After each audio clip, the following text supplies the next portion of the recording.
Talking about Saturday, you guys started the game well, ended up taking the lead. Just talk about the positives from the game and kind of the overview of it. Yeah, well, they were few and far between. Just being really honest, it was very disappointing in a lot of ways. I always just look at myself anytime, it begins with me, and I'm just like going, what could I have done differently? Like, what did we do differently in the way that we prepare, the way we do things? We try to get into a routine as much as you can on the road and do things as close to the way you do at home. And so I've looked at everything, and at the end of the day, sometimes I don't try to overanalyze it. I don't overreact to it. We're still the same team that scored 45 points and forced turnovers the week before. You just sit there and kind of scratch your head sometime, and you've heard me say it's harder to insulate players from the outside than what it used to be, and to keep them focused. And at the end of the day, football is a game of passion. It's a game of mental intensity. It's a game of mental focus. And when you don't have that, for whatever reason, and you can come up with a million different reasons probably, when you don't have that, what you saw on Saturday is the byproduct of it. And I've got to do a better job as a head football coach, making sure that our guys understand, hey, you're going to go play. These guys have been the standard of FCS football in Texas for at least the last 5 years, and that's who we're wanting to become. And to do that, you do it with consistency. So I just sit there and look at it and go, you know what? I did a poor job of trying to get our guys ready to play and to go into an environment like that, and just make sure that you're going to get their best shot. You're ranked 12th in the country, and they had all the reasons. I mean, it's a home game for them, and they feel they have great pride in their program as well. So again, you got to learn from it, and you got to look at it. You got to own it and move forward. And the big thing was UAW had 4 plus 10-play drives, and then they also had a 9-play drive. All of them ended up in scoring. So it just seems like you couldn't get them off the field. Kind of talk about that. No doubt. I mean, they had the ball for 40 minutes of a 60-minute football game. And that's obviously a byproduct of it. We went 2 for 10 on third down offensively. Defensively, we could not get off the field. I think they converted 4 fourth downs, if I'm not mistaken. So it just, again, when I look at it, when it's a consistent on both sides of the football like it was, it's just we were not ready to play football. I'm no disrespect or anything to UIW. They were.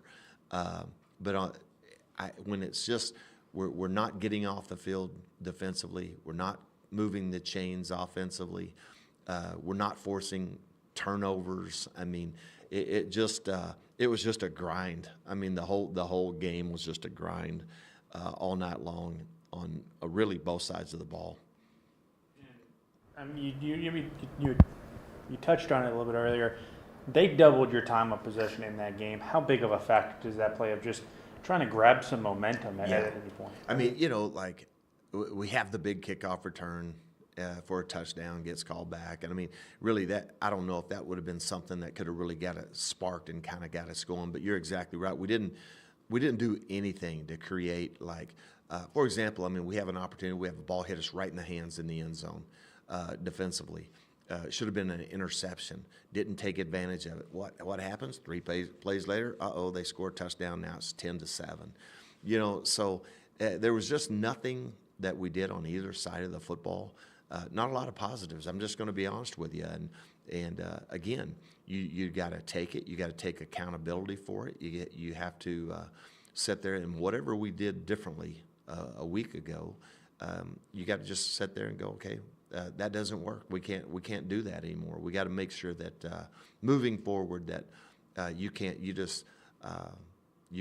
have a performance like that and expect to continue your quest for a championship. And the fact that this happened in a non-conference week, is that you're trying to take bright spots out of every game. Is that kind of a bright spot that it doesn't hurt you in conference play? You know, not really. I mean, I just focus on what's directly in front of us. And here's what I do know. I know that we have an opportunity to go 3-0 at home this year. I know we have an opportunity to go 2-0 in conference this week. And really, to me, that's what it's all about. You gotta. I tell our players all the time, in order to move toward anything, you have to let go of something. So we have to let go of that game because you can't let it beat you twice. You got to let go of that. You got to put it behind you. And you got to start getting focused, and you got to start getting prepared to go win a conference game, a home conference game. And again, it goes right back to every year we set a goal, and our goal is to go undefeated at home this season. And right now we're 2-0. We're trying to get to 3-0. I know you talk about wanting to let kind of the weeks go by, but talk about the balance of keeping those lessons that you learn from those losses or wins and bringing them into the next week and throughout the season. I think the only lesson really to learn from losing is not to like it. I mean, you know, I really don't, again, I don't overreact to them. I don't overanalyze them, and I don't hang on to them. So, like, it's seriously, you just don't have time in football. There's so much preparation that goes into preparing for a football game, and you have routines, and routines cannot be mistaken for complacency. You have to get back into your schedule and routine, and you can't cut corners. The secret's in the dirt. You have to prepare, and that's what our guys have to do. And you got to start letting it build. You just have to. You can't live your life by how you feel. You can't, if you are, you're going to be up and down. You're going to sway to the left, sway to the right. You have to understand, here's the way we do things. Here's the process that it takes to go and win a football game, and it's never going to change. And if you do that, but you have to understand one thing about football. It's a game of passion. It is, and it requires a mental intensity that a lot of people don't understand. That you have to elevate that mental intensity, which will sharpen your focus. And now moving ahead to North Alabama, they might be 1-3, but I mean they grab some momentum, taking a top 5 team into overtime, and then coming off of a bye week, they're probably ready to take the field. Kind of talk about them. Yeah, I mean we respect everyone, okay, of our opponents, and they're a very well coached football team. Brian does a great job, and you know they'll be prepared. They're very they're a little bit unorthodox in what they do schematically compared to a lot of people. And man, they do a great job, and they play the game the way that it's supposed to be played. They never quit. It was very impressive. They got down against Illinois State and just come storming back and never flinched, and that's just what they do, you know. And we expect a very competitive. I mean, all you got to do is look at last season's game, and to understand that, like, at the end of the day, it don't matter. If you're looking at people's records, okay, especially in FCS football, you know, you're probably setting yourself up for disaster. Did you get a good look at Ball Trip's kickoff return on that holding call? Yeah, I thought it was. Yeah, I mean, at the end of the day, I mean, he's 20 yards past the official before he throws the flag. I mean, like, so. And again, I don't know if that would have sparked our team as lifeless as we seem to be, and I can always tell because we had 9 penalties. We had false start. I don't know how many false starts, 4 maybe. That just shows you the frame of mind. And then when I looked at the MAs, I mean, we busted the first defensive call right out of the huddle. Like, I mean, that just tells me that you're not where we need to be from a mental standpoint in your preparation, to where the very first call that we have an MA, and it felt like probably throughout the course of the game there would be 10 people doing what they're supposed to be doing, and one guy like not. So again, that's coaching, and on my part, I've got to do a better job making sure that we're more synchronized. And again, it's just about you only get 12 opportunities in football. You only get to play one time a week. So whatever we do, we got to just make sure that we get to the point to where and do the things that it takes to win. You went with the Rovon the whole game at running back. What went into that decision? And Yeah, I mean, Rose, he gained so much confidence from the TCU game. We got to play more people than that. I mean, we got to roll him in there to keep him fresh. You can't just. But he had a tremendous week of practice, and we got to be better on our rotations and things like that. And I mean, Rose playing well right now, obviously, but we also have other guys that are more than capable and throw different styles at them.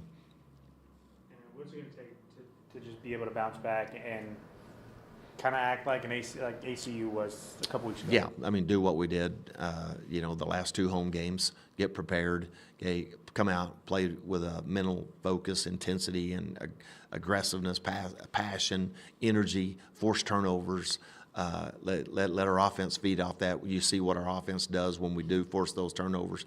Why we force turnovers at home compared to why we don't force them on the road, I think it has everything to do with that one thing that I've been talking about the whole conference here is that, man, you got to mentally get, if not, is it just because of we're playing a familiar place and more ACU fans here than we are on the road? What is it? Like, you have to be able to feed off each other. Those 70 guys that go on the road on a road trip, man, you got to be able to play for one another, play for each other, create your own excitement on the road. So we got to look at maybe tweaking some things that we're doing, and as far as that goes. But man, I fully expect our players to come out, and I mean they're embarrassed. I mean that's just the bottom line. I mean they're not. They know they didn't perform the way and up to the standard that we have set here, and you can't dwell on it. It's just time. Hey, let's grow from the things that we didn't do to try to go win a football game, and let's go out here and win a game. you finally get a day game instead of having to wait around all day to play at night. Can you talk about the change in routine, but also I know you like 2 o'clock kickoffs. Yeah, I just think college football was meant to be played, in the afternoon. I mean, it's the way it was when I grew up. I mean, I played every college football game at 2 o'clock in the afternoon. I mean, there's just the pageantry of it, the smell of college football in the air on a fall afternoon. There's just, I'm a traditionalist, obviously, when it comes to a lot of things, but like I love playing college football in the afternoon. You wake up, you eat your pregame meal, and man, it's go to the stadium and let's play some college football.